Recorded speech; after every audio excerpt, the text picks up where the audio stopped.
Tohle není pohádka. Tohle je život. Jo. No, narodil jsem se tam, kde sny mají nízkou cenu. Každý druhej slib skončil v kouři a v dýmu. Na zádech batopilej chyb a ran. Přesto jdu dál, protože nejsem z těch, co vzdají plán. Viděl jsem zradu schovanou za úsměvem.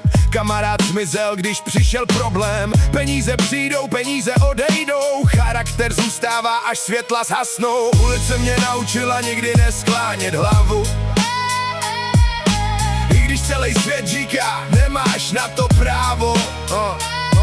Jdu dál, i když pode mnou praská led. Dokud dýchám, nikdo mi nevezme můj svět.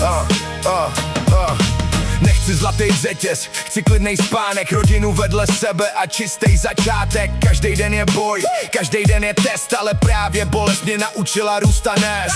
Když padnu na zem, stanu ještě silnější. Nečekám zázrak, makám, jsem odolnější. Nejde o štěstí, jde o to nevzdat se, protože vítěz je ten, co zvedne se.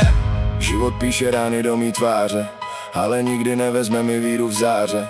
Až jednou skončí tahle dlouhá hra, chci říct, žil jsem naplno a to stačí mi.